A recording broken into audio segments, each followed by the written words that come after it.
Good morning. I've just concluded an extraordinary meeting of senior UN leaders to discuss the unprecedented developments in Israel and the occupied Palestinian territory. Let me begin by repeating my utter condemnation of the abhorrent attacks by Hamas and others against Israeli towns and villages in the Gaza periphery, which have left over 800 Israelis dead and more than 2,500 injured.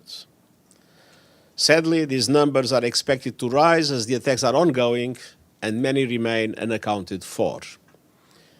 In addition, over 100, possibly more, Israelis, civilians and military have been reported captured by armed groups, including women, children and the elderly. Some are being held hostage inside Israel, and many others have been taken inside the Gaza Strip. Meanwhile, Hamas and Palestinian Islamic Jihad have launched thousands of indiscriminate rockets that have reached central Israel, including Tel Aviv and Jerusalem. I recognize the legitimate grievances of the Palestinian people, but nothing can justify these acts of terror and the killing, maiming, and abduction of civilians. I reiterate my call to immediately cease these attacks and release all hostages. In the face of these unprecedented attacks, Israeli airstrikes have pounded Gaza. I'm deeply alarmed by reports of over 500 Palestinians, including women and children, killed in Gaza and over 3,000 injured. Unfortunately, these numbers are rising by the minute as Israeli operations continue. While I recognize Israel's legitimate security concerns, I also remind Israel that military operations must be conducted in strict accordance with international humanitarian law. Civilians must be respected and protected at all times. Civilian infrastructure must never be a target. And we already have reports of Israeli missiles striking health facilities inside Gaza, as well as multi-storied residential towers and a mosque.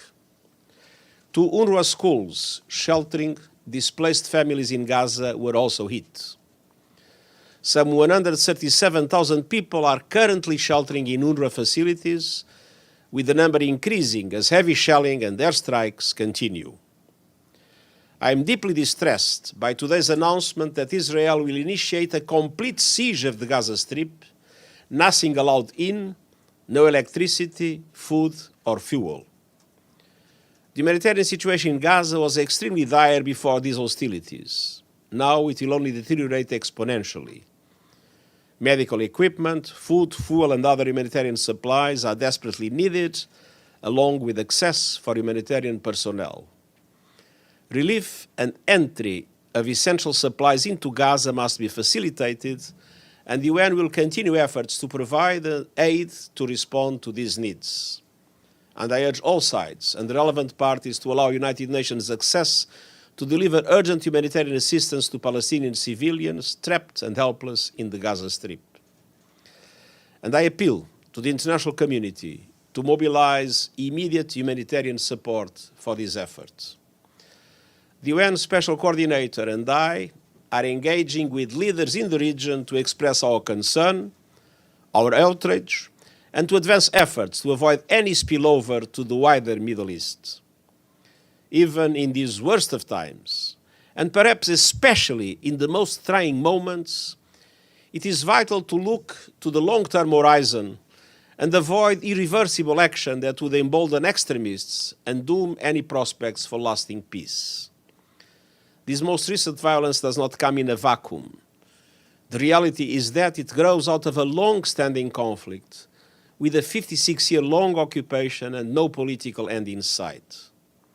It's time to end this vicious circle of bloodshed, hatred, and polarization. Israel must see its legitimate needs for security materialized, and Palestinians must see a clear perspective for the establishment of their own state realized. Only a negotiated peace that fulfills the legitimate national aspirations of Palestinians and Israelis, together with their security alike, the long-held vision of a two-state solution in line with United Nations resolutions, international law, and previous agreements, can bring long-term stability to the people of this land and the wider Middle East region. Thank you. Thank you, sir. Thank you very much.